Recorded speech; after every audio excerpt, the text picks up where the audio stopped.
Pour ne rien manquer, abonnez-vous maintenant.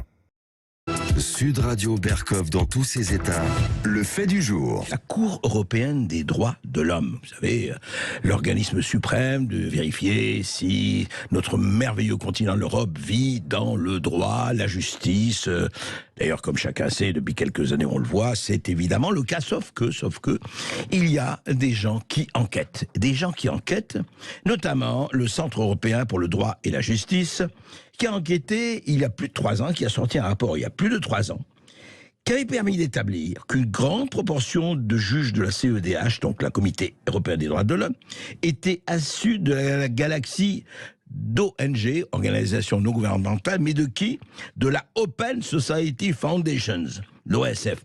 Et c'est quoi la Open Society Foundations et toutes ces galaxies de sociétés, de succursales d'ONG? Eh bien, ça appartient au milliardaire George Soros. Mais non, il n'est pas gaga, Pierre Massy, il n'est pas toqué. Mais quand même, il y a des choses assez hallucinantes. Grégoire Pumpek, bonjour. Bonjour à vous. Alors, Grégoire Pumpek, vous êtes docteur en droit et vous êtes directeur du Centre européen pour le droit et la justice et vous êtes expert en droit de l'homme. Alors, expliquez-nous, parce qu'on se dit la CEDH, c'est quand même un organisme qui devrait, en tout cas, être au-dessus de tout soupçon. Et vous avez constaté il y a déjà 3 ans, et on parlera, et vous avez sorti d'autres rapports depuis, qui ont actualisé et peut-être aggravé la chose, que quand même, il y a conflit d'intérêts. Alors racontez-nous, qu'est-ce qui se passe exactement, ou qu'est-ce qui s'est passé depuis quelques années? Alors, ce qu'il faut comprendre, c'est que la Cour européenne des droits de l'homme, comme les institutions des Nations Unies, toutes ces instances internationales en matière de droits de l'homme, ont un pouvoir considérable sur les États. Par ces juridictions, par ces instances, des experts ou des juges décident sur les lois, les constitutions nationales. Donc ces instances ont un pouvoir considérable. Vous voulez dire, pardon Grégoire Pumpek, vous voulez dire s'ils légifèrent, ça passe au-dessus, ça peut passer au-dessus du droit des États, de chacun des États? Oui, exactement. C'est le principe de ces instances, c'est qu'elles ont un pouvoir supranational. D'accord. Qui va, par exemple, déterminer si les lois britanniques, comme maintenant, sur l'immigration, sont acceptables ou non. Et donc, ces instances ont un pouvoir considérable. La Cour européenne des droits de l'homme a un pouvoir sur 46 pays. 46 pays, d'accord. Et donc, les grandes fondations, entre guillemets, philanthropiques ou droits de l'homme, bien sûr, investissent à ce niveau supranational pour essayer d'influencer le plan politique continental. Oui. Non content d'agir simplement, effectivement, comme une ONG, certaines grandes fondations, et en particulier l'Open Society de George Soros, vont plus loin et infiltrent, on peut dire, ces institutions en plaçant certains de leurs membres à des postes clés au sein de ces institutions, et notamment à des postes de juges. Ce que nous avons fait, c'est qu'après avoir vu une évolution de la jurisprudence de la Cour européenne des droits de l'homme qui s'éloigne de l'intention des fondateurs, dans un sens libéral ou plus de gauche, comme on voudra, on a regardé qui sont les juges qui décident. Il est incroyable qu'en Europe et qu'en France, on ne sache pas qui sont les juges, branches qui décident au-dessus de nos législations. Et donc, on a observé, on a regardé et on a constaté la chose suivante. Oui. Les 100 juges qui ont siégé entre 2009 et 2019, 22 sont issus d'ONG et de fondations qui sont actives à la Cour européenne des droits de l'homme, c'est-à-dire qui introduisent des affaires et qui, en plus, sont financés par l'Open Society. Sur les 22, il y en a 12 qui sont des anciens responsables ou salariés de l'Open Society de Soros. Mais comment, excusez-moi, par quel processus peut-on les placer? Parce qu'ils ont été placés, on les a placés. Mais comment? Est-ce qu'on ne se renseigne pas sur leur passé, ou sur leurs activités, ou sur les possibles conflits d'intérêts avant de les prendre comme juges? Alors, l'exemple, en fait, c'est que vous avez, par exemple, le juge albanais actuel. Oui. Les gouvernements proposent 3 candidats, et il y en a un des 3 qui est élu par l'Assemblée du Conseil de l'Europe. Sur les 3 candidats proposés par l'Albanie, 2 étaient issus de l'Open Society. D'accord. L'un d'entre eux a été élu. L'un d'entre eux est le cousin, en plus, du Premier ministre, et l'autre était beau-frère du ministre de l'Intérieur. D'accord, intéressant. Oui. La raison pour laquelle ils étaient sur cette liste, c'est parce que l'Open Society, depuis longtemps, a investi considérablement en Albanie pour soutenir la venue au pouvoir du gouvernement actuel. Donc, il y a d'abord un investissement considérable de la Fondation au niveau national, en particulier dans les petits pays, pour influencer la politique nationale Et cela se traduit ensuite, un peu comme une récompense, par le fait d'obtenir des membres de l'organisation dans cette liste des candidats pour la Cour européenne des droits de l'homme. Et c'est ainsi qu'ils parviennent effectivement à se faire élire. Et excusez-moi, Grégoire Pepin, qui finance et comment est financée la Cour européenne elle-même? Alors la Cour européenne elle-même est financée par les États, donc par les gouvernements et par le Conseil de l'Europe. Mais le Conseil de l'Europe est principalement financé par les gouvernements, mais il accepte aussi des financements privés. Et on a montré aussi à un autre moment qu'il acceptait et que ses principaux financeurs privés étaient Microsoft et encore une fois l'Open Society. Bill Gates et George Soros, c'est ça? George Soros et Bill Gates, ouais. D'accord. Et alors justement, mais je repose ma question. Est-ce que franchement, pour accepter tel ou tel, est-ce qu'il y a quand même, comment se passe l'influence? Et du lobby? Bon, on sait que l'Europe est peuplée de lobbyistes et ça, c'est tout à fait légal. Mais l'influence se passe, c'est-à-dire, on place donc des gens qui ont été dans les ONG, par exemple de l'Open Society, on ne sait plus s'ils sont salariés ou pas, mais ils sont dans la place. Vous dites 22 sur 100, ce qui est quand même considérable.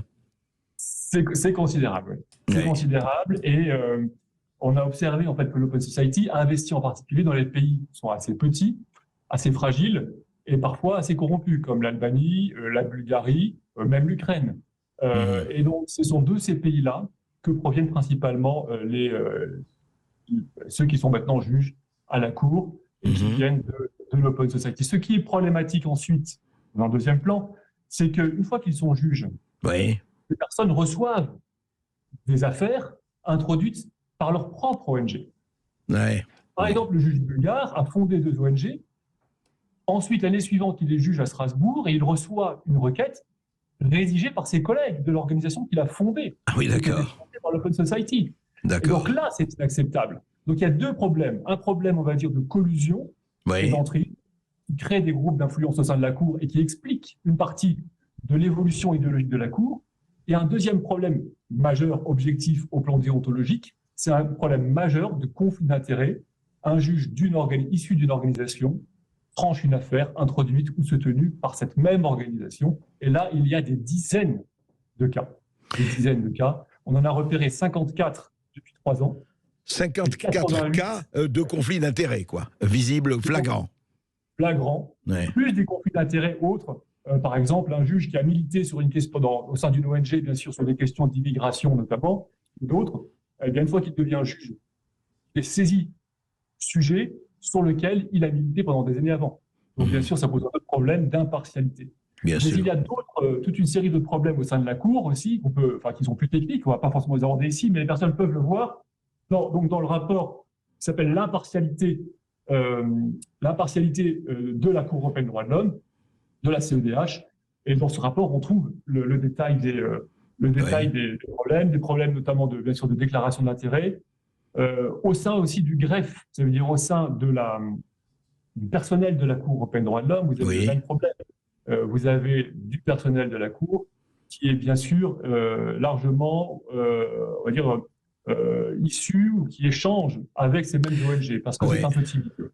Mais Grégoire Pepin, vous n'avez eu, alors votre rapport, le premier a sorti et il a fait évidemment du bruit, on en a parlé beaucoup dans la presse internationale, un peu partout, peut-être moins en France, mais enfin on en a parlé pas mal. Ce que je ne comprends pas, parce que ça a fait du bruit, et puis ce que vous dites est quand même grave, ça n'a pas provoqué des réactions, notamment par exemple du Parlement européen, de la Commission européenne, de gens qui se sont dit mais qu'est-ce qui se passe? Et puis vous avez dû être traité évidemment de complotistes ou de menteurs par d'autres, bien sûr. Alors, écoutez, j'ai été attaqué personnellement, mais le contenu du rapport n'a jamais été attaqué. Ah bon, d'accord. Personne n'a critiqué le contenu du rapport. On aurait pu être poursuivi en justice si ça avait été faux. Rien là-dessus. Le journal Le Monde a fait une page contre moi 1 semaine après la publication du premier rapport. Il y a eu des campagnes de presse internationales, mais c'est toujours à titre contre la personne, jamais contre le travail. Alors ensuite, oui, il y a eu quelques suites, et il y a des suites. Elles sont difficiles à mettre en œuvre. La Cour européenne des droits de l'homme, avec le temps, elle est un peu obligée quand même de reconnaître qu'il y a un vrai problème. Et donc, elle a adopté déjà une modification de son code de déontologie pour renforcer les obligations des juges en matière d'indépendance à l'égard des ONG, mais ça reste très superficiel. et elle a travaillé également sur d'autres points de son règlement.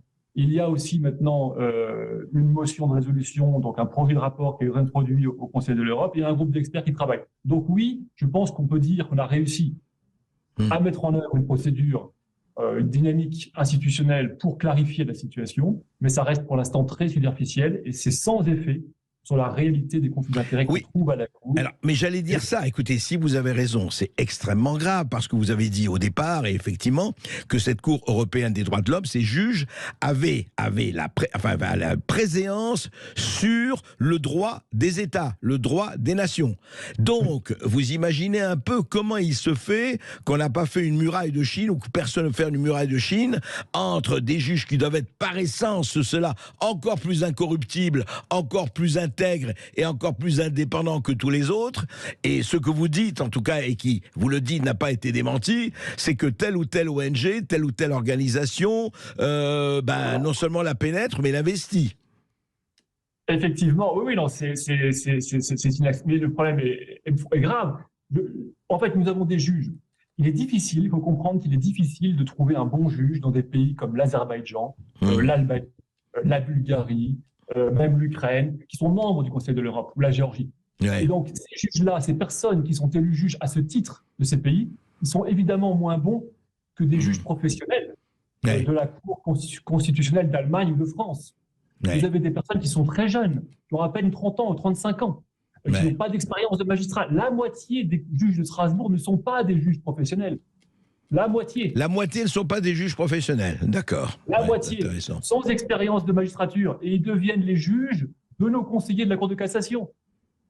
Donc, imaginez la différence de niveau. Le juge albanais, par exemple, on en parle dans le rapport, c'est un cas typique, professionnel d'Open Society.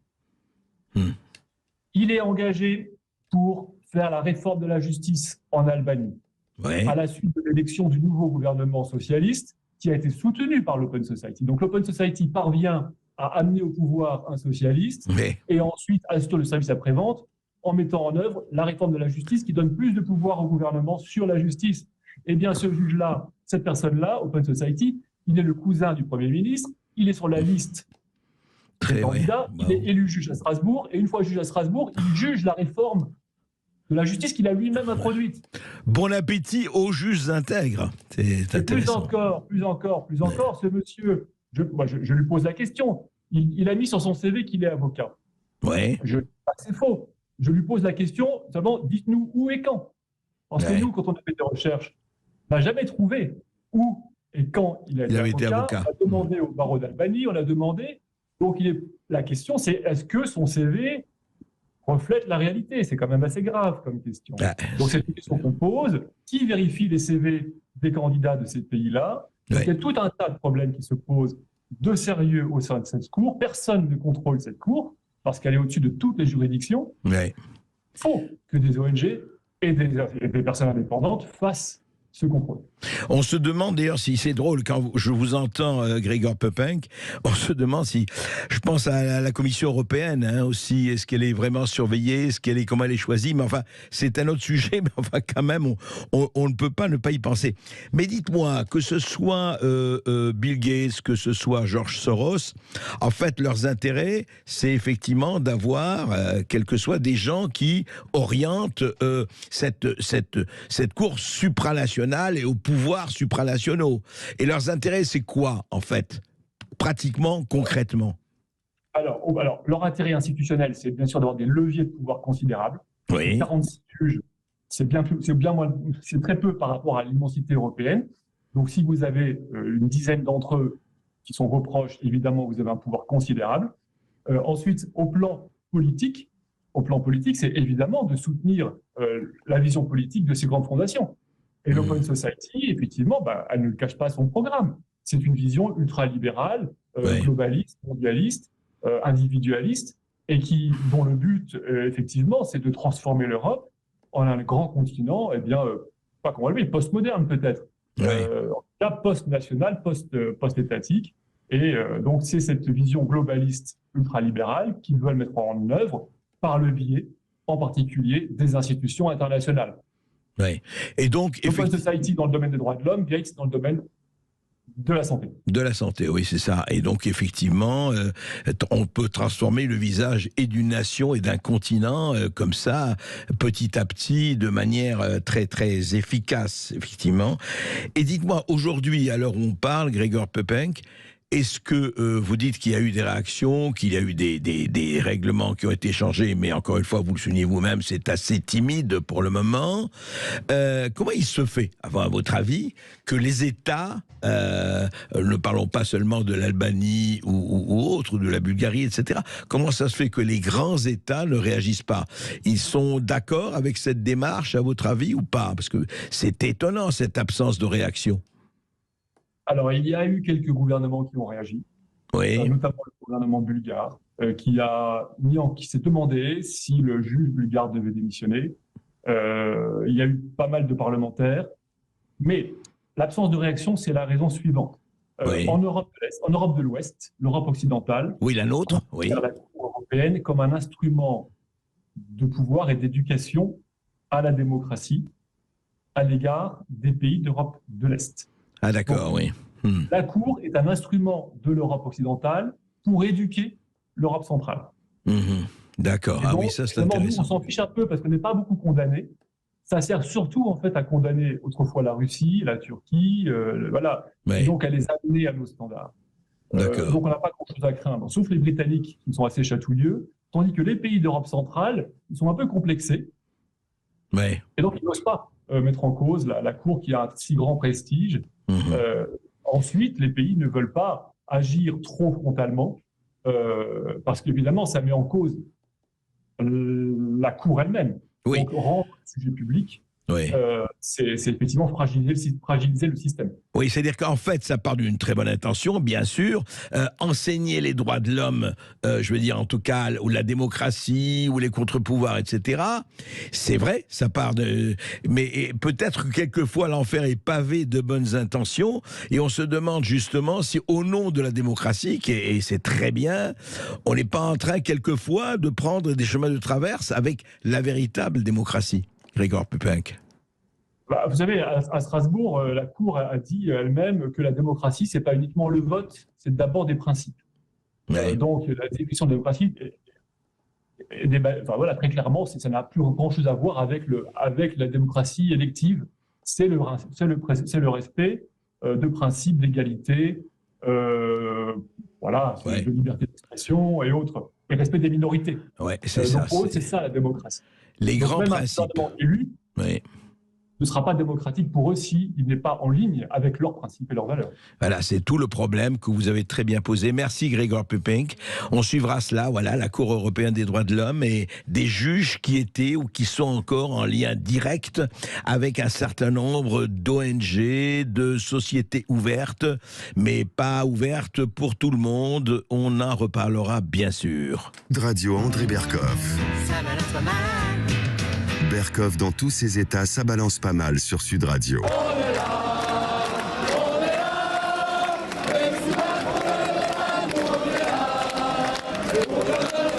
Oui, on est là, certes, et on est de plus en plus là, disent les manifestants, les casseroles, les gamelles, etc. Mais écoutez, quand on arrive au plan et au point où les ministres, les Pam Ndiaye, les François Braun, quand ils vont quelque part, ils sont obligés de repartir par des ports de train dérobés, par des murs protégés, surprotégés, quand même, c'est assez hallucinant. Écoutez, voilà ce petit sonore quand même qui montre bien l'atmosphère. Dupond-Moretti dans la Sarthe. François Braun à Poitiers. Pape Ndiaye dans son train. Et voilà, Rima Abdelmalak, ministre de la Culture au Molière. Casserole, casserolade et casserolerie. Et puis alors, parlons pas à tous, hein, partout. Quand ils arrivent, regardez, hier à Vendôme, Emmanuel Macron arrive en hélicoptère, la foule très loin. Petit bain de petite, très petite foule. C'est quand même bizarre, hein, on peut pas dire. Il y a quelque chose qui se passe. Alors évidemment, vous allez me dire, mais ça a existé, ça a toujours existé. Oui, mais à ce point, de façon aussi régulière, à la veille d'un 1er mai, à Poitiers, 200-300 manifestants ont été devant les urgences de Poitiers, où se déplaçait François Braun, Olivier Klein, à Massy, le ministre du Logement, Éric Dupond-Moretti, dans la Sarthe, 150 manifestants, enfin, mais qu'est-ce que vous avez les Français, enfin quoi, vous n'êtes pas contents de votre gouvernement? Non mais, pourquoi? Mais vous ne croyez pas qu'il œuvre pour votre bien, pour votre bonheur, pour votre 49.3, pour tout cela? Enfin écoutez, 62 ans, 64 ans et moins si affinité. C'est quand même intéressant. Est-ce qu'on peut se poser la question, est-ce que ça va durer? Est-ce que quand Charlotte Cobel, par exemple secrétaire à l'enfance, elle a annulé une visite prévue de lundi dans un établissement hospitalier à Saint-Maurice, dans le Val-de-Marne, voilà, et puis Olivia Grégoire aussi qui a annulé. Alors on annule maintenant. Alors un représentant, un ministre ne peut plus aller dans ce doux pays de France sans se faire accueillir par un concert pas très symphonique. On peut se poser des questions sur la popularité, sur l'accord avec le peuple, mais évidemment, si je dis ça, c'est évidemment du populisme. Moi, populiste? Non, j'ai des amis populistes, mais je vous assure, je ne suis pas populiste. À 18 ans, il était beau comme un enfant, fort comme un homme. Il venait d'avoir 108 ans. Il était vieux comme un implant, faible comme un gnome. Et vous savez de qui je parle, évidemment. De la personne qui va se représenter l'année prochaine à la présidence des États-Unis. Je parle de Joe Robinette Biden. C'est son vrai nom, hein. Il s'appelle Joe Robinette Biden. Mais on pensait que le Robinette fuyait quand même. On voyait à ces images qu'il n'était pas vraiment dans un état, je dirais, c'est quand même le plus grand pays du monde, le plus puissant, etc. Et Joe Robinette, ouais, il saluait sa mère qui était morte il y a 10 ans, il salue n'importe où, etc. Eh bien, il se représente. Et moi, la question angoissante qui se pose à ma conscience infantile mais aiguë, les démocrates n'ont pas trouvé quelqu'un pour se représenter l'année prochaine. Ils sont tellement dans les neurones les plus finis. Mais enfin, c'est pas possible. Vous avez un personnel américain formidable. Bon, on sait que Trump va se présenter d'un autre côté, mais il y en a d'autres. Le gouverneur de Floride et tout. Mais là, les démocrates, non, Joe va se représenter. Il ne sait plus où il est, mais il y va. C'est ça qui est intéressant. Il est comme Nietzsche. On ne sait plus où on va, mais on y va. Et ça prouve, auditeurs du Sud Radio, que nous sommes non seulement gouvernés, nous pouvons être absolument rassurés sur notre avenir. Joe Biden arrive comme Zorro, un peu décati, mais qu'importe, pour vous connaître la vieillesse. Sud Radio Berkov dans tous ses états. Le face-à-face. Le face-à-face d'André Berkoff avec Ivan Stefanovic pour son livre « La mafia du recyclage entre monopole, gaspillage et conflit d'intérêts » aux éditions du Rocher. Bonjour Ivan Stefanovic. Bonjour. Alors Ivan Stefanovic, on vient de se parler juste avant qu'on prenne l'antenne avec vous. D'abord, il faut le dire, vous êtes un journaliste, mais vous écrivez beaucoup de livres, et alors beaucoup de livres, beaucoup de choses sur l'argent, la politique, le goût du secret, que ce soit de l'Empire de l'eau, que ce soit sur Bertrand Delanoë, que ce soit sur le Sénat, les régions en général, vous cherchez un peu, allez, les poux dans la tonsure, un peu, voilà, vous faites à rebrousse-poil, et là, vous parlez de la mafia du recyclage. Et vous me disiez, oui, mais le recyclage, ça n'intéresse personne. Absolument faux. Le recyclage, ce qui intéresse, c'est qu'on sait tous, quand on descend, on voit les poubelles, ah oui, ça c'est carton, ça c'est le liquide, ça c'est plastique, ça c'est ceci, c'est cela, etc., etc., le papier, tout ça. Mais ce que vous montrez dans votre livre, et c'est tout à fait passionnant, c'est que derrière cette industrie extrêmement importante, bien sûr, et d'ailleurs nécessaire, éviter la pollution, c'est ce que fait que le plastique, par exemple, se cachent, comme d'habitude, des intérêts très, très, très puissants. Alors, je voudrais savoir comment c'est venu, d'enquêter sur cette mafia du recyclage, et comment ça fonctionne, comment la mécanique de ce recyclage. Si vous voulez, la mécanique, elle est un peu insidieuse parce que, à l'inverse de la loi sur les retraites, là, qu'on a vu qui a fait tout un ramdam, à l'inverse, les lois sur le recyclage sont passées de manière très discrète. Il y a eu c'est une chose fusionnelle entre la droite et la gauche, entre les gouvernements de Rocard, de Bérégovoy et de Balladur. C'est-à-dire qu'on a fait une loi qui a... parce qu'il y avait un problème, quoi. Parce que les poubelles débordaient, parce qu'on a inventé en 1978 les bouteilles en plastique. Alors ça a été une révolution, parce que ça a foutu un bordel terrible, parce que les poubelles ont augmenté de 40%, le contenu... Ça date de 78, c'est ça?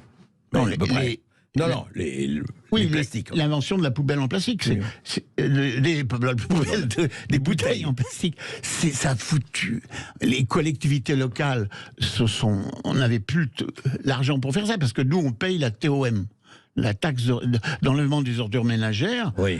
Les Français payent ça, ou sur une forme de redevance. Bon, ça passe par l'État, le plus souvent, c'est le contribuable. Ça nous coûte 8 milliards par an. Et puis, on paye en plus 2 milliards pour, justement, c'est tout ce qui est recyclage. Donc, nous payons 10 milliards. Mais où c'est fantastique, enfin, je vais revenir à votre question, c'est que les entreprises ne payent rien.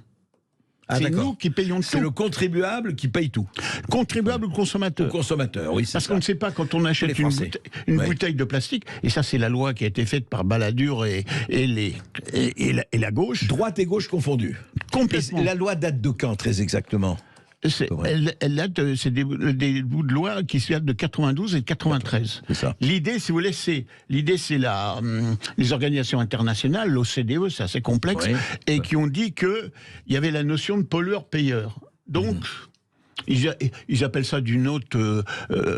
gardons pollueur-payeur. Un autre jargon, ils appellent ça, je sais plus, la représentation élargie des producteurs. Bon, un truc comme ça. Et ce qui fait que, officiellement, c'est les producteurs qui devaient payer les fabricants. Parce qu'évidemment, c'est Antoine Riboud, à l'époque le patron de Danone, qui s'est retrouvé dans une position un peu délicate, un honnête homme, mais il est accusé de tout ce plastique qui envahit les rues, qui envahit les escaliers, etc. Donc il fallait faire quelque chose, pas se contenter simplement de le brûler ou de l'enfouir. Et puis, parce qu'on parlait déjà pas de réchauffement climatique, mais que le plastique c'était nocif. Bien sûr. Hein. Donc on fait cette loi et on dit, en gros, on va mutualiser l'effort des entreprises qui vont financer les collectivités locales à hauteur de 80%. Des différents... Parce que, évidemment, traiter incinérer un déchet ou l'enfouir, ça coûte beaucoup moins cher que de le recycler. Parce que le recycler, il faut le nettoyer, il faut le dépolluer, ça passe par différentes salles. C'est une usine à gaz, hein, c'est très très compliqué. Hein. Bon... Alors, on a fait ça et on a dit, c'est les entreprises qui allaient payer, là. Les entreprises qui payaient. D'accord. Mais en fait, il y a une énorme entourloupe. C'est encore nous qui payons, évidemment, le consommateur. Mais alors, comment s'est fait cette entourloupe, alors? Puisque c'était eux qui devaient payer. Enfin, entourloupe, c'est que... Sauf que c'est marqué uniquement sur les produits électriques, et les produits d'ameublement, quand vous allez dans une c'est marqué, vous payez une éco-participation. Mais tout le reste, vous achetez une bouteille d'eau minérale, de Coca-Cola, c'est pas marqué. Mais parce que d'abord, savoir, est-ce que le consommateur sait exactement combien il paye sa bouteille d'eau minérale? Parce que quand il y a une augmentation... Il sait combien il la paye. Oui, mais c'est une augmentation, c'est une bout de centime, quoi. C'est un centime, et sur... oui, combien il paye la proportion de... Ouais. D'accord. Mais se renseigner qu'il y a une augmentation, hein, c'est difficile. Bon, je reviens. Comment ils ont fait ça? Eh ben simplement, moi j'ai dû écrire, parce que quand vous allez envoyer des mails à Coca et à tous ces éco-organismes, parce qu'officiellement c'est eux qui payent tout. J'ai compris. Le discours public. Ouais. Hein, et donc les entreprises, les différentes entreprises, pour chaque, il y a les bouteilles, mais il y a toutes sortes de tout ce qui est recyclable, enfin. Tout ce qui est recyclable. Ouais. Alors, c'est simple. Il me l'a dit, j'ai dû écrire. Hein. Et alors, et il m'a répondu, évidemment, les gens avec lesquels on mutualise, qui nous payent cette éco-participation, les entreprises, évidemment, ils font payer ça aux consommateurs. Ils mettent ça comme charge. Oui, on augmente de quelques centimes le prix de la bouteille, de quelques bouteilles, etc. Mais cette information n'est pas transparente. Moi, je veux bien qu'on paye, mais il faut peut-être le dire. Il vaut mieux, oui, il vaut mieux. Et ça ne se dit pas. Non, ça ne se dit pas, c'est un gros mot. Et alors aujourd'hui, à l'heure où on parle, enfin même, donc ça date d'il y a 30 ans, cette loi, aujourd'hui, le consommateur, disons pas seulement effectivement le contribuable, combien il paye sur ce recyclage, etc. Quelle est la proportion que paye le consommateur? Il paye 2 milliards par an actuellement. 2 milliards par an. 2 milliards. Qui représente quoi? 80%, 90% du recyclage? Ou moins? On ne sait pas. Si, je vais répondre à votre question, parce que là, c'est très pernicieux aussi. Parce que c'est des gens... Enfin, la différence avec les hauts fonctionnaires, sur lesquels j'ai fait beaucoup de bouquins... D'accord, non mais restons là. Oui, mais eux, ils truandent sur disons, sur leurs ils ont des tas d'émoluments... Et des primes, etc. etc. D'accord. Et des avantages. Eux, c'est beaucoup plus ces gens-là qui sont dans le recyclage, c'est des gens extrêmement astucieux. Donc, ils respectent la loi. Toujours la loi est absolument respectée. Mais, que dit la loi? Au départ, il y a eu des accords de Grenelle. Parce que tout ça s'est fait... au début, c'était pas très clair. Et les accords de Grenelle, c'est en 2008. Que dit l'accord de Grenelle? Que les entreprises paieront, pour répondre à votre question, 80% du recyclage. C'est ça. Et que les collectivités locales n'auront que 20%. D'accord. À payer. Oui. Et alors, c'est Madame Kosciusko-Morizet qui s'est fait rouler dans la farine, parce que l'État donne, à l'époque elle était ministre de l'Environnement, en 2010, on donne des agréments à chaque éco-organisme, comme Citeo et Éco-emballage, qui s'occupe des emballages. D'accord. Eh bien, elle a inscrit, mais à mon avis, elle n'a pas fait attention, elle avait d'autres chats fouettés. Elle a écrit que les éco-organismes, donc qui ont notre argent, l'argent que payent les consommateurs en achetant des produits, eh bien cet argent-là, il devait être redonné pour aider les collectivités, mais à hauteur de 80% uniquement si les collectivités atteignaient un taux de recyclage de 75%. Donc, résultat, comme j'explique dans le livre, il y a des tas de sommités qui ont à l'inspection des finances et ailleurs, qui ont analysé ces 75% et qui ont dit que ça correspond à rien et qu'on ne pouvait pas l'atteindre. La preuve, c'est qu'aujourd'hui, c'est toujours pas atteint. Mais est-ce que les collectivités faisaient attention pour ne pas dépasser les 80%, même en étant moins, et comme ça, ils n'avaient pas à payer? Non. Pour avoir 80% de soutien, il fallait qu'elles atteignent... Elles n'avaient jamais, puisqu'il fallait qu'elles atteignent les 75% de recyclage. Donc c'est une histoire de fou. Et aujourd'hui, c'est encore valable. Il y a une loi où c'est illustré Madame Brune Poisson, la secrétaire d'État, un peu bizarre, dont j'ai parlé. Bon, et cette secrétaire d'État, elle a fait quand même dans la loi dire que les 80% payés par les entreprises aux collectivités locales et les 75% de recyclage n'avaient rien à voir, que c'était pas lié.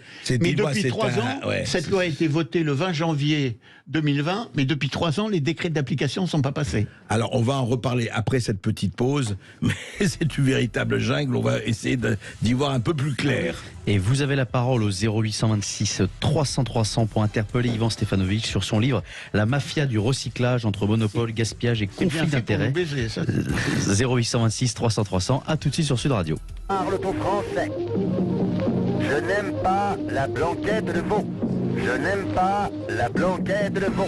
Sud Radio Berkov dans tous ses états. Et moi, je ne suis pas le seul, j'aime pas beaucoup le plastique, il faut bien dire. Ivan Stefanovic, la mafia de recyclage entre monopole, gaspillage et conflit d'intérêts aux éditions du Rocher. C'est votre plus récent livre. Alors, expliquez-nous un peu. Vous dites que, on disait pendant la pause, qu'en Allemagne et ailleurs, il y avait la concurrence du point de vue des fabricants de dépollution, comme on dit, des fabricants de plastique, des fabricants et autres, etc. Et puis là, vous dites, par rapport à ça, il y a le monopole en France. Comment ça marche en France, alors? Parce qu'en France, on vit en capitalisme, dans le capitalisme, dans l'économie libérale, mais on a des grands héritiers, on a Colbert. Donc on a un système de bureaucratie d'État et de hauts fonctionnaires qui sont très puissants. Et qu'est-ce qu'ils ont fait? On fait un système, théoriquement chez nous, c'est bisounours. C'est-à-dire les entreprises donnent de l'argent aux collectivités locales sans but lucratif. C'est pour lutter contre le changement climatique, la pollution. D'accord. Bon, alors c'est... Mais alors qu'est-ce qui alors ils disent où le bas blesse alors? Le bas blesse, c'est que c'est les grandes entreprises qui organisent tout ça à travers ces éco-organismes, qui sont des organismes, donc on va mutualiser toutes les éco-participations de versées, qui sont en vérité versées par nous. Ce qu'on appelle les éco-organismes, définissez ça pour que les gens, les auditeurs comprennent. Ça c'est compliqué, c'est des sociétés, c'est des sortes d'ovnis. C'est des sociétés anonymes, mais sans but lucratif. Ils n'ont pas le droit de faire de bénéfices. Est-ce qu'elles sont liées aux entreprises? Il n'y a que les entreprises qui peuvent en faire partie et être actionnaires, et être administrateurs. Ah oui, non, j'essaye de comprendre, et moi j'ai lu, mais j'essaye de faire comprendre et de comprendre. C'est-à-dire, je suis une entreprise, c'est moi qui dois subventionner, payer à 80%, effectivement, au nom de la lutte contre la pollution et le changement climatique. Je choisis, je crée, ou je choisis, ou je travaille avec des éco-organismes, et eux, alors, comment ça se répartit? C'est les plus puissants, c'est Coca-Cola, c'est Danone, etc. Ouais. Pendant cet éco-organisme qui a été créé, qui s'appelle, donc aujourd'hui s'appelle Citeo, ça fait 30 ans qu'il existe. Bon, pendant 20 ans, ça a été le secrétaire général de Danone qui a été son PDG. Les actionnaires sont uniquement des grosses sociétés. Les petits n'ont pas droit à la parole. Le petit embouteilleur qui fait des bouteilles dans le fin fond du Massif central, lui, on ne lui demande pas son avis. Oui. Donc c'est pas l'intérêt de ces grandes sociétés, intérêt à elles sont en plein conflit d'intérêts, parce que plus elles vont prendre se soucier des bouteilles, comment on va les recycler, etc., le mieux possible pour que ça pollue le moins, plus ça va leur coûter cher, et plus ça va coûter cher à leurs collègues entrepreneurs. Donc le souci c'est la roche tarpéienne. Le souci d'un entrepreneur qui fabrique des bouteilles ou autre chose, c'est de faire du profit. Et là, vous êtes en contradiction flagrante avec la lutte contre le changement climatique. Moi, évidemment, il fait pas le poids, la lutte contre le changement climatique. Alors, ils nous habillent tout.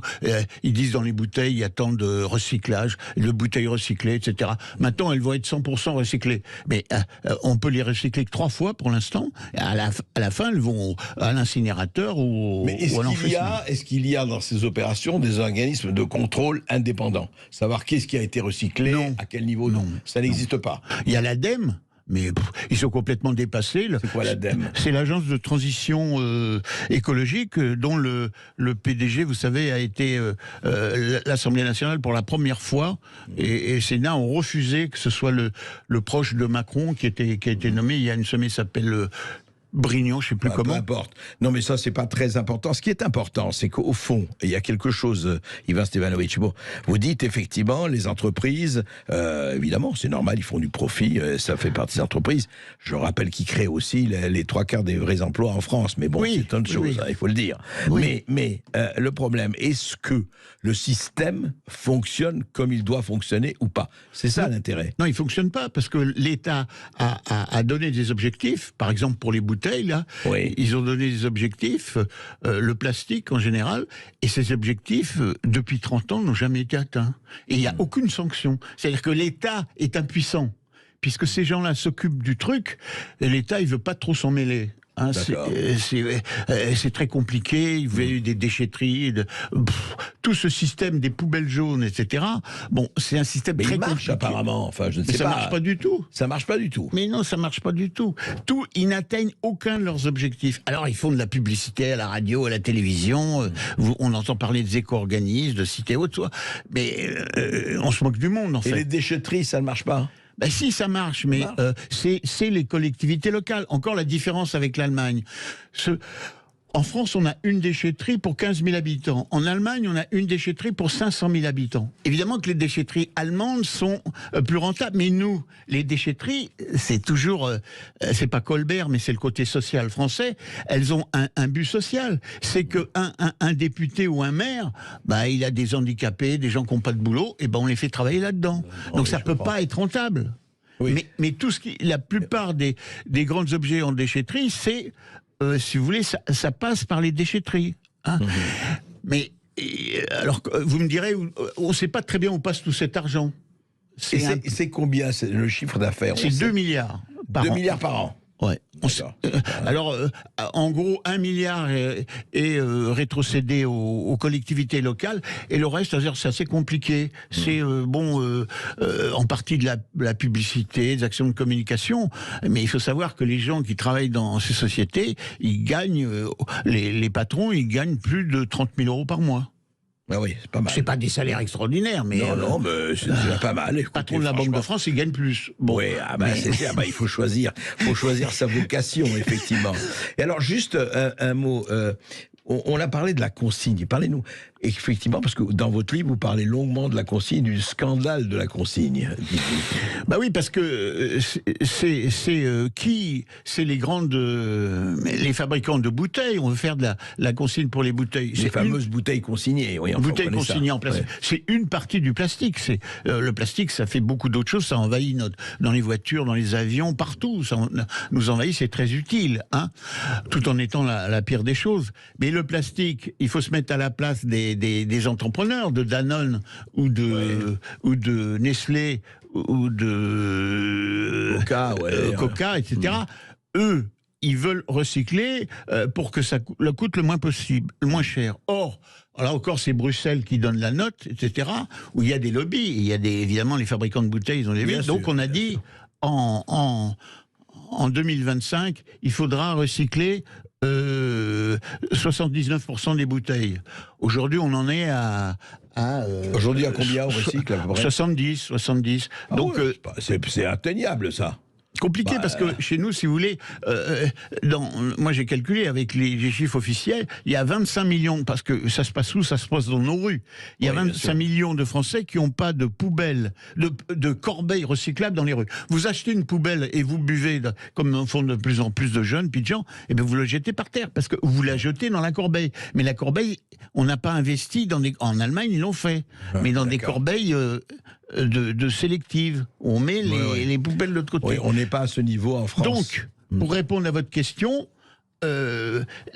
pour les entrepreneurs, les fabricants de bouteilles, les embouteilleurs, Coca-Cola et les autres, c'est beaucoup plus simple de faire un système de consigne. Mais ça coûte 1 milliard. Parce que chaque machine de consigne, comme on en mettra 22 000, c'est le projet qu'on mettra dans les supermarchés. C'est 1 milliard la consigne, ça coûte. Investissement, et 600 millions par an. Et c'est nous qui payons tout. Et là, Macron s'est mis dans une position difficile, parce le 21 septembre, puis le lendemain, 2019, puis le lendemain, Édouard Philippe, le 22... 2019, ils ont promis, devant l'Association des maires de France en congrès, ils ont promis que les consignes ne seront pas imposées sans l'avis des municipalités. Parce que ça va leur coûter 300 millions d'euros. Ouais. Parce que les poubelles, les bouteilles, elles ne peuvent pas être dans les poubelles jaunes et dans la consigne. C'est l'un ou c'est l'autre. C'est l'un ou c'est l'autre. Et alors, tout ça, oui. Et là, c'est pas comme les retraites. Là, Macron, il fait profil bas et il est en train ça doit se décider cette année. Mais alors on va en parler, pourquoi il fait profil bas, c'est intéressant, parce que la population fait profil bas. Et on va en parler, que font les écologistes de ce point de vue-là ? Oui. Pourquoi le grand silence des écologistes qui devraient être les premiers concernés ? Et vous avez la parole au 0826 300 300 sur le sujet du recyclage avec Ivan Stefanovic. Vous nous appelez 0826 300 300, on attend vos appels. À tout de suite sur Sud Radio. Ici Sud Radio. Les Français parlent au français. Les carottes sont cuites. Les carottes sont cuites. Sud Radio Berkov dans tous ses états. Encore une mafia, la mafia, celle du recyclage. Ivan Stefanovic aux éditions du Rocher, ce dernier livre. C'est intéressant parce que vous soulignez au fond, vous parlez de l'entre-soi, c'est vrai, c'est une manifestation de plus, et Dieu sait s'il y en a d'autres, du capitalisme de connivence. Nous, c'est pas le capitalisme de concurrence, c'est trop souvent, le capitalisme de connivence. Mais restons avec cela. Moi, encore une fois, je suis très frappé par cela. Pas partout on dit attention au recyclage, attention dans les gares, dans les restaurants, vous avez effectivement, voilà, enfin dans les restaurants, non, pas partout, mais un certain nombre, vous avez effectivement telle poubelle, enfin bon.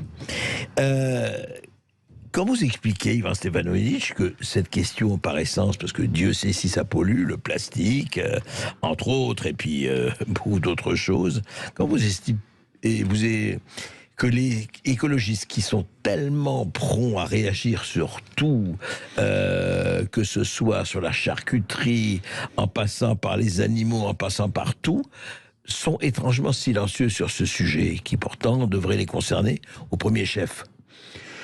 Il y a plusieurs explications, mais il n'y a un seul organisme qui a un peu râlé contre ça. Mais sinon, c'est un sujet qui n'est absolument pas abordé par toutes les associations et organisations écologistes. Moi-même, je me suis promené en France, j'essaye de les intéresser à ça, mais ils débarquent complètement. Hein. Ils ne sont pas au courant. Mais pourquoi? Enfin, c'est très étrange quand même. Si vous voulez, ils ont un D'abord, on peut se demander le financement. On a vu quand même que... Bon, ils ne sont pas tous financés par les écosystèmes. Hulot, on a vu que son association était financée par toutes sortes d'organismes et d'entreprises. Hein. Veolia, Suez, etc. Les grands du recyclage, je veux dire, ceux qui le font et qui travaillent pour les éco-organismes, ils financent. Les éco-organismes, en principe, ne peuvent pas faire ça. Bon. Mais il y a une deuxième raison, c'est une raison d'efficacité. Toutes ces associations, elles veulent, par exemple, elles voient un peu pas plus loin que le bout de leur nez, parce qu'elles se disent, il faut que en 2040, les bouteilles, ça soit fini, les bouteilles à usage unique, etc. On a fait une loi, c'est encore Madame Brune-Poisson, mais la loi est à couche d'une souris, parce qu'on ne pourra pas supprimer les bouteilles de plastique, puisque dans d'autres pays, ça existe. Or, la loi de Bruxelles, vous pouvez pas, c'est la liberté d'entreprise, on ne peut pas supprimer ça, donc on perdrait devant tous les tribunaux. Et deuxièmement, donc les espoirs des écologistes sur 2040, c'est complètement, c'est hallucinatoire. C'est hallucinatoire. C'est bisounours. Et deuxièmement, on peut pas... j'ai perdu le fil de mes idées, là. Attendez, vous allez le retrouver, cher Yvan, mais nous avons un auditeur qui a écouté et qui a envie de réagir. Hugo, je crois, Hugo du Gard, Lucien. Vous appelez au 0826 300 300. On accueille Hugo du Gard. Bonjour Hugo. Bonjour Hugo, on vous écoute Hugo. Bonjour à tous. Eh ben, finalement, le constat qu'on peut faire de tout cela, c'est qu'on demande une fois de plus aux contribuables, à la société, aux personnes comme moi et vous, de payer. Et finalement, on alimente encore un réseau parallèle qui va enrichir des entreprises, des sociétés, qui certainement ont une ramification au plus haut niveau de l'État. Alors, est-ce qu'on peut parler de corruption et d'arrangement? Et on demande à cette population, justement, toujours pareil, de payer. On les stigmatise en disant plus ou moins peut-être que ce sont nous les responsables. On va faire nos courses, il y a de plus en plus d'emballages. Alors à croire que finalement plus il y a d'emballages, et on s'en fout un petit peu de l'écologie, hein, mais plus il y a d'emballages et plus ça rapporte. Donc il y en a marre, il y a un moment, il y a une contestation aujourd'hui dans notre pays, mais il va falloir que ça s'arrête. Les choses sont mises en avant et il n'y a plus aucune objectivité sur ce qu'ils font, quoi. C'est absolument invraisemblable, quoi. Alors Hugo, Yves Stefanovic, plus d'emballage, plus de poubelles, et comme dit Hugo, c'est nous qui payons et nous continuons, etc. et de plus belle. Ça va pas bouger, ça. Parce que ces sociétés, c'est les rois de la grande consommation, ils sont très habiles, ils ont des batteries d'avocats, etc. Ils ont des lobbyistes à Bruxelles et à Paris, ils savent influencer la loi, puis ils ont quand même une grosse arme, c'est les emplois. On crée des emplois. Et ils créent des emplois, etc. C'est exact. Et en faisant du recyclage, en nous mettant des bouteilles de plus en plus recyclées, par exemple, hein, mais il reste toujours le plastique qui est toujours aussi nocif à long terme, ils créent des emplois. Ça, c'est indéniable. Hein. Bien sûr. Et c'est difficile de lutter contre. Mais... là, M. Macron, il est dans une position difficile parce qu'il a fait des promesses aux collectivités locales et moi, je pense qu'il va trahir ses promesses. Il faudra les tenir. Oui, ce sera... Si vous permettez, il me semble qu'il y a un moment quand même, de par les responsabilités qu'on sont censés avoir toutes ces personnes, tous nos élus, ça devrait être transparent. On devrait avoir dans les rayons justement où va notre déchet, qui à la limite va le dépolluer et qui va s'enrichir, qu'on ait les moyens aussi nous de faire ces recherches et nous dire voilà, qu'est-ce qu'on fait maintenant? On va en grande surface puis on laisse nos déchets sur place. Il vaut mieux déballer tout ça, prendre notre glacière finalement et tout leur laisser, qu'ils se débrouillent, mais bon, ça changera pas puisqu'ils amèneront les déchets au même endroit. Mais il faut que ça s'arrête. À un moment, en fait, est-ce que le citoyen, ce que dit Hugo, est-ce que le citoyen peut agir d'une certaine façon face à cet état des choses et à l'opacité, parce que vous dites vous-même, la non-transparence quasi totale? Le citoyen, il pourrait que dans son vote, mais qu'est-ce qu'il peut faire? Il est complètement désarmé parce que ces gens-là, ils respectent la loi, c'est horriblement compliqué. Bien sûr, on l'a vu. Comment savoir, c'est un éco-organisme, qu'est-ce que c'est, ça sert à quoi? Donc c'est une usine à gaz et c'est fondé sur la non-transparence. Si c'était transparent, il n'y aurait pas de problème. Alors, je crois que nous avons Gaëtan. Oui, merci beaucoup Hugo. On a Gaëtan de Bédarieux. Bonjour Gaëtan. Bonjour Gaëtan. Oui, bonjour tout le monde. Je vous appelle parce que ça rejoint l'auditeur précédent, c'est-à-dire où vont nos déchets recyclés. Moi, je recycle, j'ai une poubelle jaune, chez moi, il n'y a pas de problème. Et j'ai été surpris il y a quelques années de voir que ma bouteille d'eau, je la retrouvais en Malaisie ou aux Philippines, dans les canaux de certaines villes, de certaines grandes villes là-bas. Comment vous avez su que votre bouteille s'était retrouvée en Malaisie ou aux Philippines, Gaëtan? Écoutez, j'ai vu des images de là-bas et j'ai bien vu que c'était la marque du distributeur ici en France, qui n'a rien à voir avec la Malaisie. Ouais. Alors je me posais la question justement est-ce que ce phénomène a réellement existé? Est-ce que c'est un fake? Et si oui, est-ce que ça existe toujours? Et qui en profite? Yves Stevanovic, est-ce que les bouteilles comme ça, enfin encore une fois, il ne s'agit pas de telle bouteille bien sûr, mais est-ce qu'effectivement on recycle de façon lointaine? Est-ce que ça fait le tour du monde ou presque? Avant c'était la Chine qui recyclait tout ça, puisque c'était moins cher, etc. Le recyclage le plus simple. Aujourd'hui, c'est théoriquement interdit, mais bon, là-dessus, il y a le crime organisé qui a ses entrées, etc. Il y a des intermédiaires. Mais ça rapporte autant Bien sûr, pour que le crime organisé s'y intéresse. Bien sûr, parce que le crime organisé, qu'est-ce qu'il fait avec ça? Il creuse des trous et on met les bouteilles dans les trous alors qu'on paye pour les recycler. Voilà, c'est tout. Comme vous avez eu l'histoire à Nice il y a quelques semaines, où les ordures étaient faites pour être recyclées, partaient avec des au sommet remorques, on s'est aperçu qu'elles étaient enfouies en Espagne. D'accord, oui, c'est ça. On les enfouit et puis après... Oui, donc voilà. D'accord. Lucien. Merci beaucoup Gaëtan. On accueille Pierre du Gers. Bonjour Pierre. Bonjour Pierre. Bonjour André. Bonjour. Donc voilà ce que je voulais vous dire. Moi j'habite à Massob, c'est un petit village dans le Gers sur l'axe Hocheland-Mezan. Oui. Et la société Trio a décidé de tout modifier le tri des déchets poubelles jaunes. Donc ils vont supprimer l'existant dans le Gers, l'existant dans les Hautes-Pyrénées, l'existant dans le Bas-Comminges, Saint-Gonens, tout ça, et ils veulent faire un centre de tri interdépartemental de 8000 m² dans notre village. Mais dans le village, pas... Dans le village, à l'intérieur du village, quoi. Voilà, vous passez le panneau Massob et vous allez voir le centre de tri. Donc il n'y a pas eu de consultation, la population n'a pas été informée. Au niveau du conseil municipal, ça s'est passé en 2 minutes, ils ont été d'accord pour, quand on accorde un permis de construire, voilà. Et puis nous sommes allés voir le préfet, parce qu'on avait fait un collectif, et le préfet a dit, moi, du moment qu'il n'y a pas de cagoule, du moment qu'il n'y a pas de ZAD, vos élus sont d'accord, on y va, quoi. Voilà, c'est pas mon problème. Alors, un centre de tri, je ne dirais pas géant, mais important, à l'intérieur du village, Yves Stevanovic. On bien sûr, parce que, si vous voulez, ces sociétés, ces éco-organismes, qui sont chargés de s'occuper du recyclage, pour les entreprises et sans le moindre contrôle de l'État, parce que l'État, il ferme les yeux, du moment que c'est légal, etc., que c'est en limite de la légalité. Et qu'est-ce que c'est l'idée?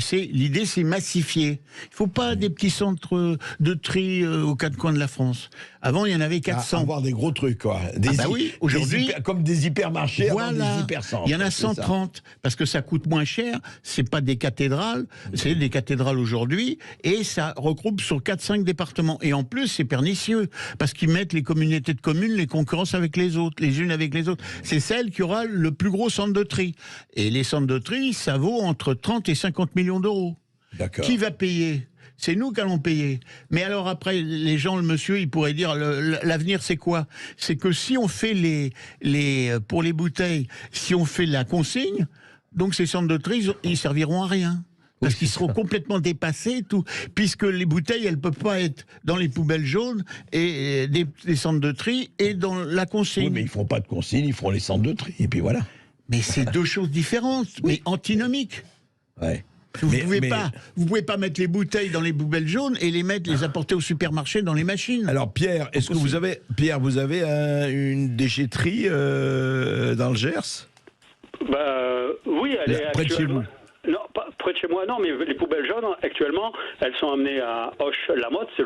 À Auch, il y a un centre de tri qui fonctionne, qu'il faudrait rénover, quoi. Et les premiers chiffres que nous avons aujourd'hui, c'est 35 000 tonnes de déchets par an amenés par semi-remorque. Ce projet est estimé, dans un premier temps, à 30 000 €, mais ils n'ont pas d'argent. Donc, c'est nous qui allons payer.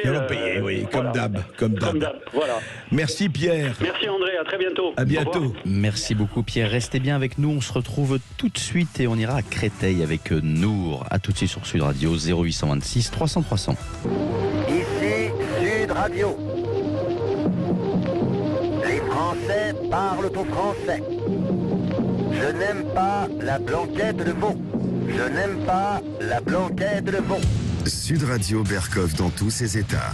Vous êtes bien dans le face-à-face d'André Berkov avec Ivan Stefanovic pour son livre La mafia du recyclage entre monopole, gaspillage et conflit d'intérêts. Et vous nous appelez au 0826 300 300 pour participer à l'émission. On va à Créteil avec Nour. Bonjour Nour. Bonjour Nour.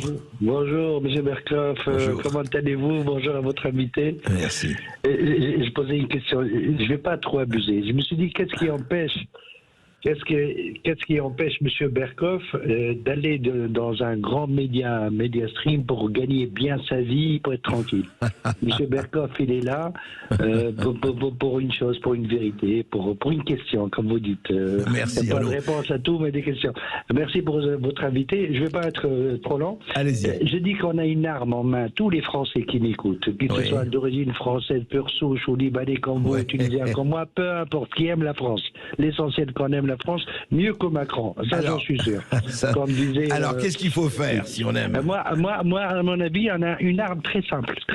Oui. Une journée, 2 jours, 3 jours, chacun comme il peut, arrêter d'aller acheter dans les grandes surfaces. J'ai vu quelqu'un un grand d'enseigne, je ne vais pas citer, qui faisait son discours, qui va réduire l'inflation en France. Le mec, le mec, il a la puissance, il est plus puissant que Macron. Arrêtez de consommer chez les grandes surfaces, allez dans les épiceries, faites des économies. C'est ça qu'on peut taper. C'est pas en faisant des manifestations. C'est arrêter de consommer bêtement, tout simplement. Mais qu'est-ce que ça change à la pollution au recyclage, mon cher Nour? Parce que effectivement, la petite pollue. Alors vous dites que la petite pollue moins que la grande, c'est ça? Je n'irai pas les payer parce que je ne sais pas où ça va. Même si j'irai ailleurs, là ça va taper sur la gueule de Macron. Ça va taper au portefeuille, c'est ça. Voilà. Là, M. Leclerc ou X ou Y vont dire que on a 10 ou 20 ou 30% de baisse en chiffre d'affaires. Maintenant, le Dieu, c'est le chiffre d'affaires. Il n'y a plus de Dieu. Merci, merci Nour. Qu'est-ce qu'en pense Yves Stefanovic? J'ai rien à dire. Hein. Notre société elle est fondée sur la croissance. Hein. Donc bon. C'est vrai. Mais c'est vrai que, en tout cas, dans un autre ordre d'idée, je dirais que c'est pas mal de ne pas oublier les petits. Oui. Et de ne pas aller chez les gros. Mais c'est autre chose. Stéphane, je crois qu'on a Stéphane, Lucien. Oui, bonjour Stéphane. Bonjour André, bonjour écoute. à votre invité, bonjour à l'équipe. Moi je suis depuis peu dans un petit village du Lot-et-Garonne et je voulais parler du changement de la consigne de tri du tri sélectif qui est intervenu au 1er janvier de cette année et je dois dire qu'on n'y comprend pas grand chose, on n'a pas reçu d'informations. C'est-à-dire, expliquez-nous. Alors, changement du tri sélectif et vous en dites quoi? Ça veut dire quoi? Alors nous on a des bacs, on a des containers qui permettent de stocker le verre dans un bac vert, le papier, le carton, les journaux dans un bac bleu. Et tout le reste, les emballages de plastique, les canettes en alu dans un bac jaune. Désormais, apparemment, tout ce qui est carton, ça passe dans le bac jaune. Ah bon? Je comprends bien. Alors il change de couleur, oui, d'accord. Pour moi, ça pouvait très bien aller dans le bac en carton, a priori. Je peux me tromper, je suis pas expert, puisque c'est la même matière qui peut être recyclée. On n'y comprend rien, on n'a pas été informés. Seuls ceux qui ont mis les pieds à la déchetterie du coin de l'intercommunalité ont eu l'information et le fascicule. Donc en fait, on n'y comprend pas grand-chose. L'employé de la déchetterie, un des employés de la déchetterie m'a dit également qu'à terme, les collectes d'ordures ménagères, c'est-à-dire la poubelle banale, qui chez nous est hebdomadaire, une fois par semaine, on est dans un petit village, ça va passer à une fois toutes les 2 semaines, c'est-à-dire qu'on met de plus en plus, en fait, on reporte l'acte de tri sur le contribuable. On lui retire la moitié du service de collecte. Je m'attends à ce qu'on nous baisse naturellement la taxe ordure ménagère de moitié. Hein. C'est bien logique. Ça, vous entendrez très très longtemps, à mon avis. Hein. Et ma question à votre invité, c'était que, en fait, ce genre de changement nécessite probablement un changement de fonctionnement des infrastructures qui récupèrent tout ce tri sélectif. Et je me demande si tout, finalement, ne se termine pas dans des incinérateurs, tout simplement. Il y a 2 choses dans votre question. Il y a d'abord, il y a une taxe au départ qui s'appelle la taxe d'enlèvement des ordures ménagères. Donc, qui est, elle est réceptionnée par l'État. C'est une ligne sur votre feuille d'impôt dans les taxes foncières, mais elle est cachée. On ne sait pas très bien. Chaque individu ne sait pas très bien combien il paye en fait. Alors, le système, il a été parce que ce système, il est fondé sur uniquement sur la dimension des appartements et pas sur les ordures que vous produisez. Donc, pour, soi-disant, recycler mieux et pousser les gens à trier leurs déchets ménagers, on a inventé un système de redevance qui porte différents noms, TOMI, ROMI, et là, qui est payé non pas à l'État, mais qui est payé aux collectivités locales, c'est-à-dire aux communautés de communes, etc. Alors, déjà là, ils ne vous demandent pas votre avis pour ça. Je ne sais pas si ça vous concerne ce système. Mais puis, il y a un deuxième système, c'est au début de l'année, de cette année, le 1er janvier, Citeo, donc la poubelle, en principe jaune, mais elle peut être marron ou bleue, parce que c'est pas unifié au niveau national. C'est pas homogène. C'est pas homogène. Hein. Et, alors, elle est Qu'est-ce qu'elle a décidé, Citeo? Alors, elle a décidé qu'il faut massifier. C'est toujours l'idée de massifier. Toujours massification. Massifier pour mais dans la non-information, vous l'aviez dit. C'est-à-dire les gens ne sont pas au courant. Quoi. Oui. Ouais. Et alors, on va massifier. Et pour ça, vous allez mettre tout le plastique dans la poubelle jaune. Hein, enfin, de la poubelle dite de recyclage. Ouais. Et même le plastique qu'on ne peut pas recycler. Parce que, par exemple, le polystyrène avec lequel est fait les yaourts, c'est pas recyclable. Ouais. En France, c'est recyclable, en Espagne ou en Allemagne. Et on dit, ah oui, mais c'est pour apprendre aux gens à jeter dans la bonne poubelle et tout. Mais après, ça va à l'incinérateur. C'est 100 000 tonnes par an. Moi, je trouve ça idiot, mais enfin, bon, il faut apprendre aux gens. Donc, comment voulez-vous qu'un brave Français là, qui est devant sa poubelle, il se pose des questions, parce que est-ce qu'il doit mettre ceci, est-ce qu'il doit mettre cela, il ne sait pas dans la bonne poubelle, on lui les bouteilles en verre, les bouteilles en plastique. C'est un capharnaüm, quoi. C'est dingue. Lucien, casse-tête. Merci beaucoup, Stéphane. On accueille Jean de Montpellier. Bonjour, Jean. Bonjour, Jean. Jean, est-ce que vous êtes bonjour. Là? Oui, bonjour, Jean. On vous écoute, Jean. Voilà, je suis désolé, j'ai pris l'émission en cours, donc j'ai pas trop entendu ce que vous disiez. Mais pour moi, tout ce qui est déchets, ça fait tilt. Je pense qu'aujourd'hui, c'est un des plus graves problèmes qui menace l'humanité. Hein. Je mettrais même ça avant tout le réchauffement et tout le reste. Oui. On est en train de crouler sous nos déchets. C'est clair. On le voit dans les océans, dans certains océans. Oui, dites-nous, Jean. Ouais. Et alors, moi, ce qui m'embête beaucoup, c'est que je ne vois pas comment on peut résoudre le problème si on ne parle pas de décroissance. Je suis désolé, parce que souvent, c'est un mot tabou. Mais autant dans la consommation que dans le mode de consommation. Je vais prendre juste un exemple. Allez-y. C'est ce qu'on appelle le bois mélaminé ou médium, vous savez, qui fait des meubles pas chers. Tout le monde se rue là-dessus.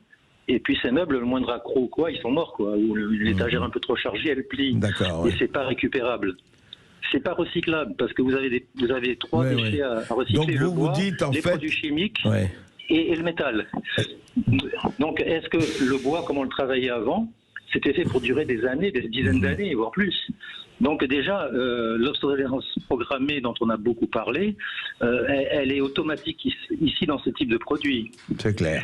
Donc vous dites, allons plutôt vers la décroissance et arrêtons d'acheter n'importe quoi et de prendre n'importe quoi. Et c'est vrai, juste, ça fait effectivement contradiction. Alors vous dites vous-même, vous n'êtes pas pour ça, Ivan Stefanovic, je vous dis, mais les grands, qu'est-ce que vous voulez, ils contribuent à la croissance. Mais est-ce qu'il faut contribuer à la croissance? Non, et puis le bon marché coûte cher en fait. Parce que les gens se ruinent en achetant du bon marché. Et ceux qui ont les moyens, ils vont acheter ils vont acheter du solide. Et ça va durer longtemps et ce sera beaucoup plus beau et ça perd pas de valeur. Alors, Yvan, attendez, Jean, qu'on est à la fin d'émission, je voudrais que Yvan Stefanovic puisse répondre. Merci. Eh bien, simplement, et ça pose le problème, c'est qui contrôle le recyclage. Or, actuellement, c'est pas l'État, ne contrôle absolument rien, c'est pas une instance arbitrale, c'est uniquement les entrepreneurs, sans le moindre contrôle. Donc les entrepreneurs, c'est pas leur intérêt de faire du matériel qui dure, c'est leur intérêt de faire du matériel c'est l'obsolescence organisée, c'est tout. Ça vaut pour le plastique comme pour le bois. Bon, mais c'est même pas une idée de croissance, c'est une idée, ils sont là pour faire de l'argent. Bon. Oui, mais enfin, les citoyens peuvent s'opposer. Ah oui, s'opposer, c'est pas acheter n'importe quoi, se renseigner. Merci Yvan Stefanovic, merci à vous tous qui étaient là, vous étiez très nombreux, malheureusement on n'a pas le temps de prendre comme on voudrait vraiment tout. Et voilà, attention, recyclez, mais recyclez-vous d'abord, recyclez-vous d'abord, c'est le plus important. Merci beaucoup, chers auditeurs, d'être toujours aussi nombreux à nous écouter. Et merci à Yvan Stefanovic pour son livre « La mafia du recyclage entre monopole, gaspillage et conflit d'intérêts » aux éditions du Rocher. Tout de suite, l'émission de Brigitte Lahaie. À tout de suite sur Sud Radio.